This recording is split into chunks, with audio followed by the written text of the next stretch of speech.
El discípulo. Revista para la educación cristiana transformadora. Imagina entrar al templo buscando un lugar para encontrarte con Dios, pero en lugar de silencio y oración, escuchas gritos, monedas y regateos. Lo sagrado convertido en espectáculo, lo santo en negocio y la casa de oración transformada en un mercado. Pero Jesús no lo toleró. Su reacción no fue un arrebato de ira, sino un acto profético, una denuncia contra un sistema religioso que había perdido el rumbo. Y hoy su voz sigue resonando. Acompáñanos en esta clase mientras descubrimos por qué esta escena en el templo sigue hablándonos con tanta fuerza hoy. Mi nombre es el reverendo Luis Felipe Ramos Román, pastor asistente en evangelización y educación cristiana, y te invito a que juntos participemos de esta experiencia educativa.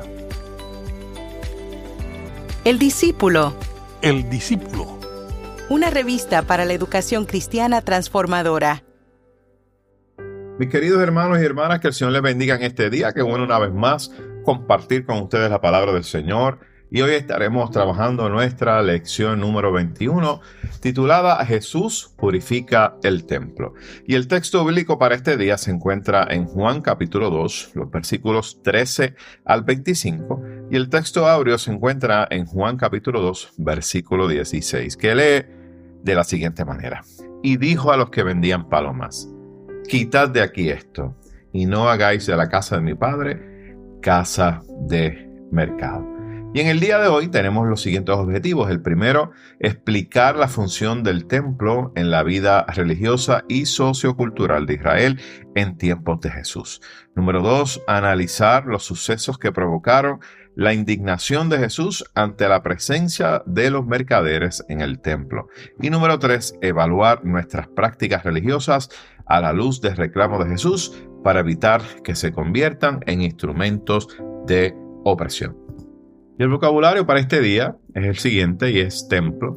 Y cuando hablamos de templo se refiere al segundo templo que fue reconstruido por Zorobabel y que fue posteriormente remodelado por Herodes I.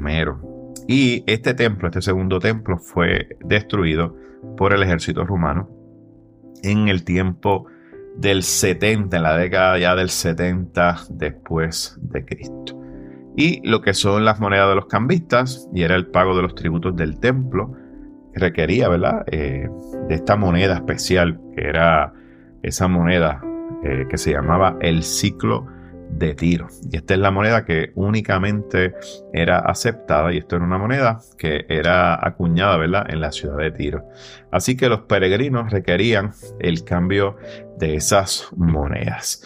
Y en el día de hoy les invito a que puedan buscar sus Biblias en Juan capítulo 2, los versículos 13 al 25, y estaremos dando lectura a la versión Reina Valera revisada del 1995. Y leemos la palabra del Señor en el nombre del Padre, del Hijo y del Espíritu Santo. Amén. Estaba cerca la Pascua de los judíos, y subió Jesús a Jerusalén, y encontró en el templo a los que vendían bueyes, ovejas y palomas, y a los cambistas que estaban allí sentados. E hizo un azote de cuerdas y echó fuera del templo a todos, con las ovejas y los bueyes. También desparramó las monedas de los cambistas y volcó las mesas. Y dijo a los que vendían palomas: quitad esto de aquí y no convirtáis la casa de mi padre en casa de mercado. Entonces recordaron sus discípulos que está escrito: el celo de tu casa me consumirá. Los judíos respondieron y le dijeron: ya que haces esto, ¿qué señal nos muestras? Respondió Jesús y le dijo: destruye este templo y en 3 días lo levantaré. Entonces los judíos dijeron: en 46 años fue edificado este templo y tú en 3 días lo levantarás. Pero él hablaba del templo de su cuerpo. Por tanto, cuando resucitó de entre los muertos, sus discípulos recordaron que habían dicho esto y creyeron en la Escritura y en la palabra que Jesús había dicho. Mientras estaba en Jerusalén en la fiesta de las Pascuas, muchos creyeron en su nombre al ver las señales que hacía, pero Jesús mismo no se fiaba de ellos porque los conocía a todos. Y no necesitaba que nadie le explicara nada acerca del hombre, porque él sabía lo que hay en el hombre. ¿Qué les parece si tenemos una palabra de oración en este día? Buen Dios y Padre nuestro, te alabamos y te bendecimos en este día y así, Señor, nos dirigimos a ti con corazones sencillos y humildes. Señor, y abrimos nuestro corazón para que hables a nuestra vida a través de esta palabra. Glorifícate, Señor, a través de la misma y bendice a mis hermanos y mis hermanas que nos escuchan a través de estos medios y permite que esta palabra sea aliciente a su vida. Es en el nombre poderoso de Jesús que hemos orado. Amén, amén, amén. Bueno, mis amados hermanos, en el día de hoy estamos, siendo invitados a que podamos reflexionar de manera profunda sobre lo que es nuestra fe y de igual manera lo que son nuestras prácticas religiosas. Miren, todos ustedes y yo sabemos que el templo de Jerusalén era muy importante y para los judíos era ese centro de la vida espiritual de lo que era el pueblo de Israel. Y había sido, obviamente, nos muestra el evangelista Juan, había sido transformado en un sistema opresivo donde la devoción, fue sustituida por intereses económicos. Así que vemos que Jesús, en este pasaje, él llega, irrumpe en este escenario y no solamente lo hace, ¿verdad?, con esa fuerza física, sino con una autoridad moral y espiritual. Y esta protesta de Jesús, lo que está haciendo no es otra cosa que una denuncia. Y es una denuncia a toda aquella estructura religiosa que en vez de liberar estaba oprimiendo al pueblo. Y hoy, ciertamente, esta palabra nos está llamando a cada uno de nosotros a que podamos examinar, ¿verdad?, si nuestras comunidades de fe realmente están reflejando el rostro de Dios o si han sido, ¿verdad?, de alguna otra manera, o si han cedido, ¿verdad?, al poder, a lo que es el lucro y a lo que es el ego y la altivez. Ahora, les invito a que tanto usted como yo podamos abrir nuestro corazón y que podamos tomar esta enseñanza, que la invitación que nos está haciendo es a que podamos vivir una fe genuina y que podamos tener una adoración sincera, limpia de nuestros labios y que ciertamente usted y yo podamos ejercer un ministerio que pueda liberar. Ahora bien, cuando vamos al análisis de la Escritura, nos encontramos aquí con una gran diferencia. Miren,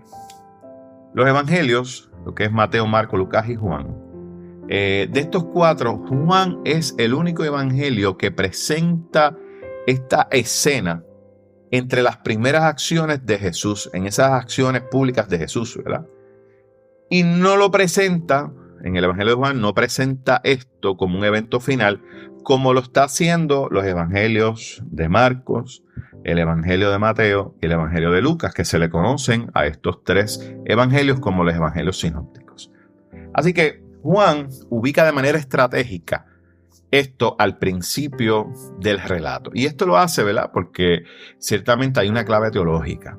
Y lo que está Juan presentando desde el inicio de la lectura del evangelio de Juan es que el templo necesita purificación desde el inicio mismo del ministerio de Jesús, que sabemos que es un ministerio mesiánico porque vino a hacer algo de parte de Dios. Por lo tanto, esta acción de Jesús no fue meramente ese gesto, ¿verdad?, impulsivo, sino que vemos una proclamación profética que está cargada de un simbolismo. Y para nosotros poder comprender esto, ¿verdad?, vamos a estar considerando lo que son los diferentes contextos, ¿verdad?, sociales, políticos y de igual manera religiosos. Y de igual manera algunas particularidades o algunos detalles que tiene el Evangelio de Juan. Bueno, vayamos al versículo número 13. Nos dice el texto bíblico que estaba cerca la Pascua de los judíos y que Jesús entonces subió a Jerusalén. Así que uno de los aspectos del contexto religioso era el asunto de la Pascua, ¿verdad? ¿Y qué era la Pascua, verdad? Y la Pascua, usted y yo sabemos que es una de las 3 fiestas de peregrinación que los judíos celebraban, donde cada uno de ellos tenía que subir a Jerusalén. Y, obviamente, usted y yo sabemos que Jerusalén, la ciudad y el templo quedaban en una montaña, una loma, por decirlo así. Y entonces, esta fiesta de la Pascua, lo que hacía era que recordaba ese acto de la liberación del pueblo de Israel de la esclavitud de Egipto. Así que en este contexto, fíjense, especialmente el contexto litúrgico y religioso, vemos que la ciudad se llenaba de peregrinos. ¿Y de dónde venían estos peregrinos? Pues mira, eran judíos que vivían en otras ciudades, no solamente en Jerusalén, sino en ciudades. Y obviamente ustedes saben, ¿verdad?, que el pueblo judío fue dispersado por diferentes regiones y muchos de ellos, ¿verdad?, se fueron a diferentes lugares. Así que todos estos peregrinos, cuando era la fiesta de la Pascua, ellos iban y subían al templo, ¿verdad? Y allí iban a presentar los sacrificios, las oraciones, como estaba escrito en la ley de Moisés, que era parte de su práctica. Así que cuando hablamos de esa expresión, ¿verdad?, de subió a Jerusalén, no solamente estamos hablando, ¿verdad?, de lo que implica geográficamente, ¿verdad?, que quedaba en un lugar alto, en una lomita, por decirlo así.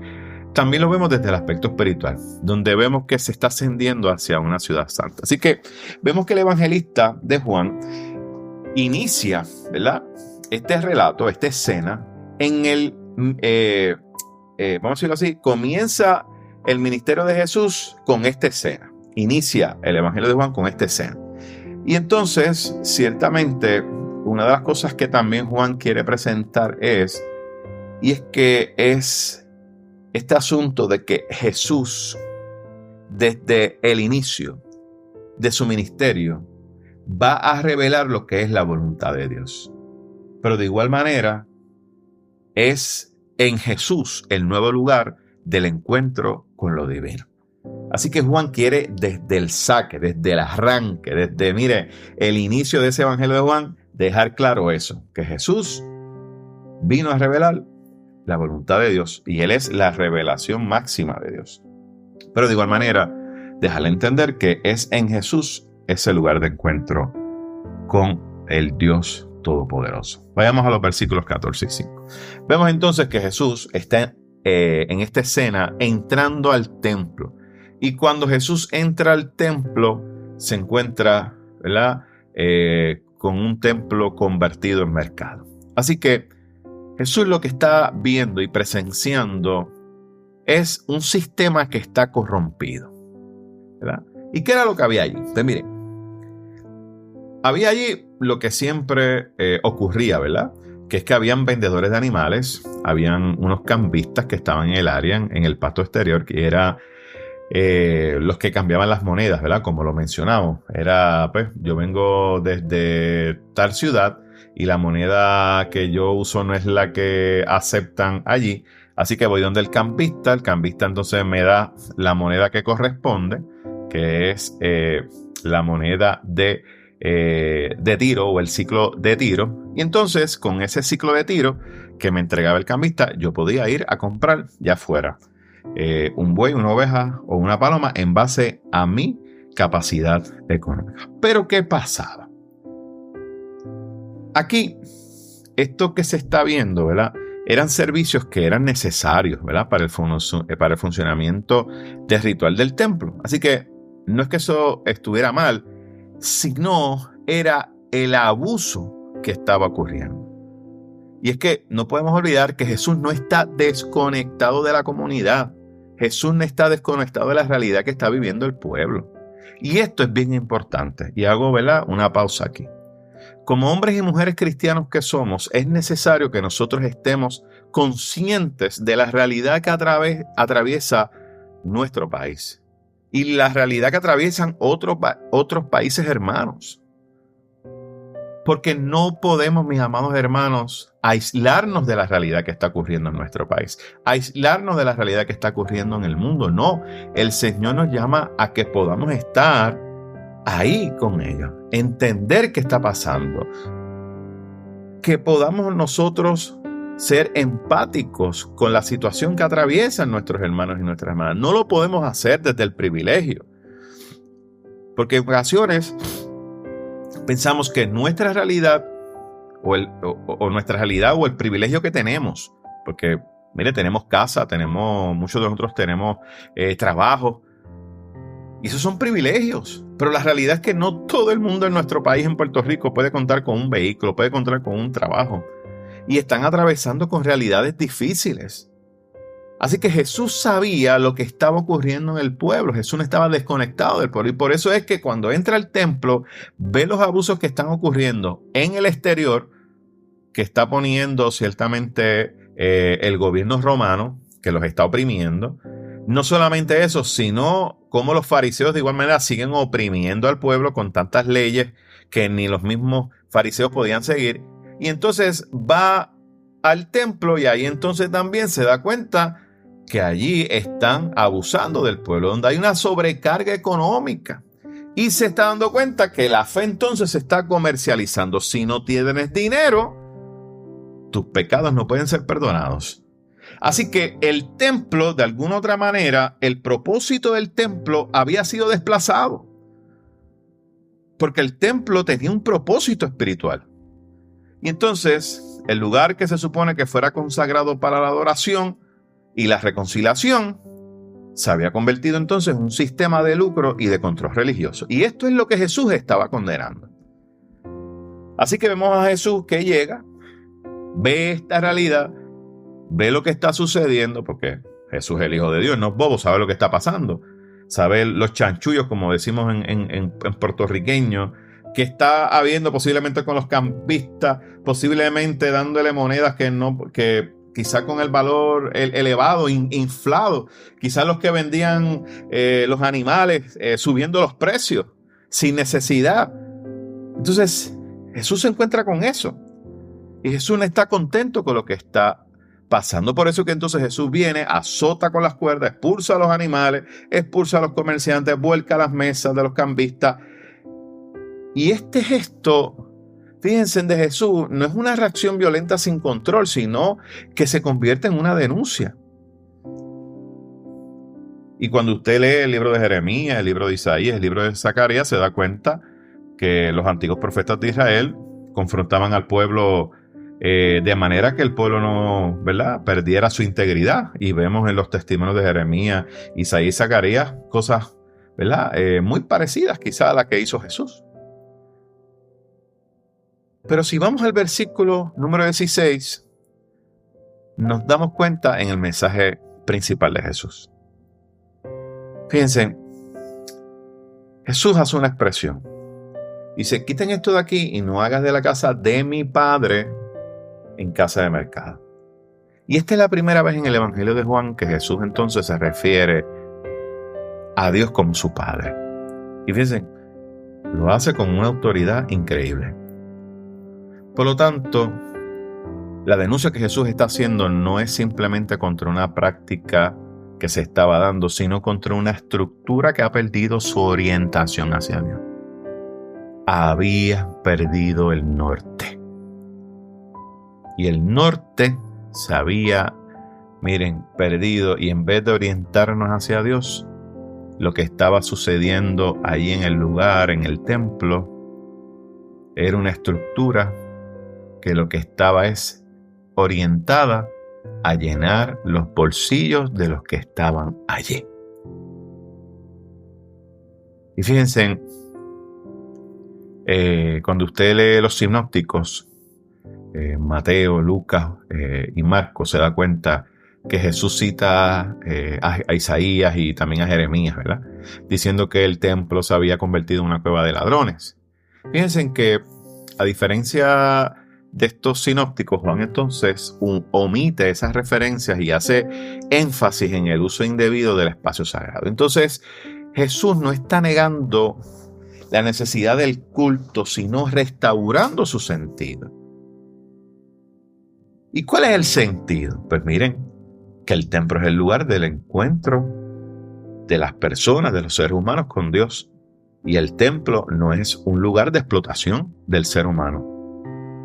Así que esto es lo principal. El templo es un lugar de encuentro con Dios.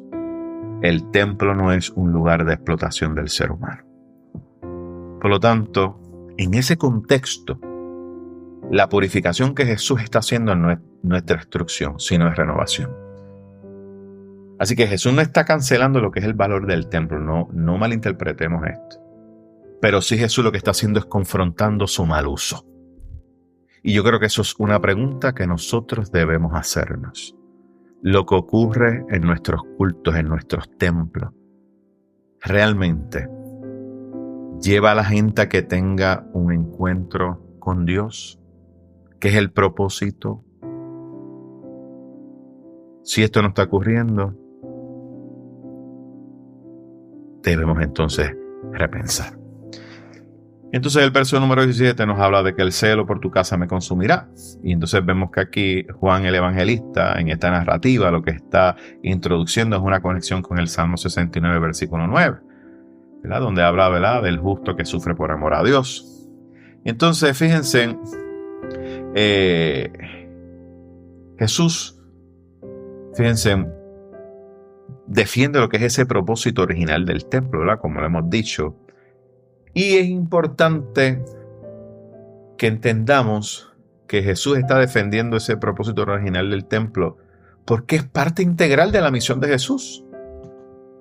Y Jesús no le importó, porque aunque lo que hizo pudo haberlo llevado al rechazo de muchos y al conflicto, Jesús sabía que lo que estaba haciendo era parte de su misión. Y esta cita, ¿verdad?, sirve de ese puente entre lo que es la acción de Jesús y su destino final, que fue la cruz. Y ese mismo celo es lo que lleva a Jesús a la cruz del Calvario. El deseo de purificarnos. Por eso es que en el templo se purificaba al ser humano, pero en Jesús la purificación del ser humano es total y es integral. Jesús se entrega por toda la humanidad. Entonces vemos en los versículos 18 al 22 que Jesús hace, ¿verdad?, unas expresiones donde dice que este templo será destruido y en 3 días se va a levantar. Y vemos entonces, ¿verdad?, que cuando Jesús siempre tiene encuentros con los religiosos, vemos que los religiosos lo desafían. Y en este caso los religiosos le dijeron, ¿qué señal nos da? y ciertamente esto, ¿ves?, lo vemos en el texto, que era una petición que era constante, ¿verdad?, cuando habían controversias religiosas. Y entonces Jesús les responde con una declaración que viene siendo como un enigma. Entonces ahí es que Jesús les dice, destruyan este templo y en 3 días lo levantaré. Miren, ellos no entendieron lo que Jesús les estaba diciendo. Y nos damos cuenta por la contestación de ellos, donde dice, mira, este templo fueron tantos años y tú en 3 días lo quieres levantar. No entendieron. Y entonces, aquí el evangelista Juan aclara que Jesús estaba hablando del templo de su cuerpo y estaba hablando de la resurrección. Así que esto es una metáfora profunda, donde el cuerpo de Cristo iba a sustituir el edificio físico, o sea, el templo, como el lugar de la presencia de Dios. Y la señal sería la resurrección.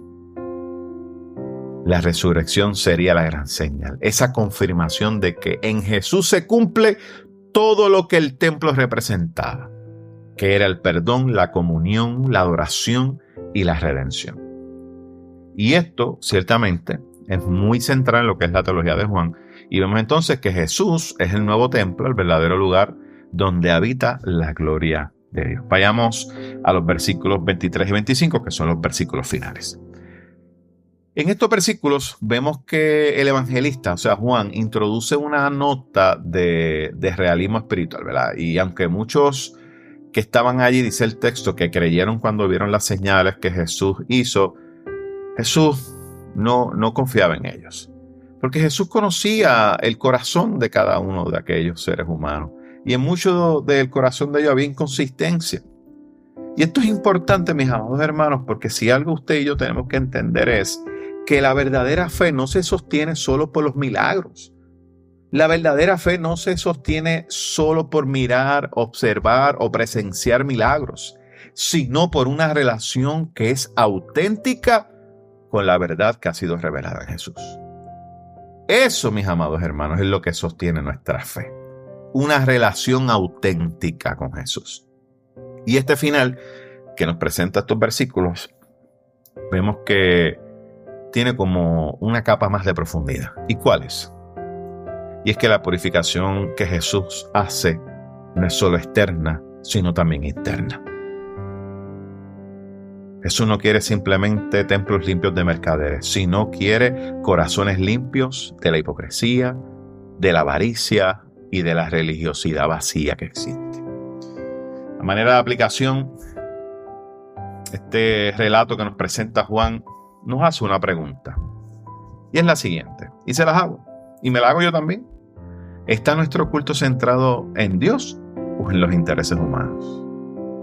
Fíjense que esta escena del templo, ¿verdad? Purificado por Jesús, nos recuerda que toda institución religiosa, por más sagrada que parezca, puede perder su camino si se aleja del amor, la justicia y la misericordia. Sí, mis amados hermanos, podemos nosotros, perder nuestro camino.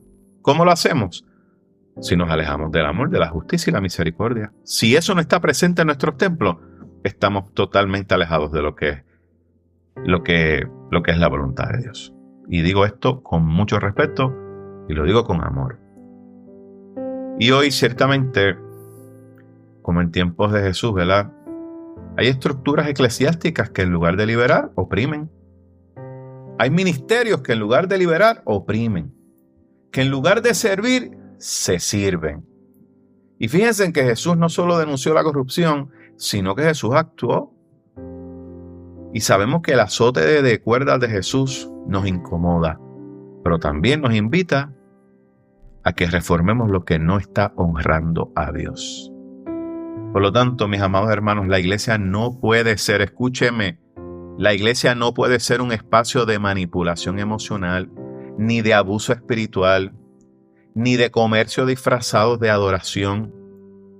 Estamos llamados a construir comunidades donde se viva el evangelio con integridad, donde el altar no oculte el abuso y donde el nombre de Dios no se utilice para enriquecerse. Sí, así como lo escuchó, donde el nombre de Dios no se utilice para enriquecerse. Y la señal de autoridad que Jesús da, obviamente, es su muerte y su resurrección.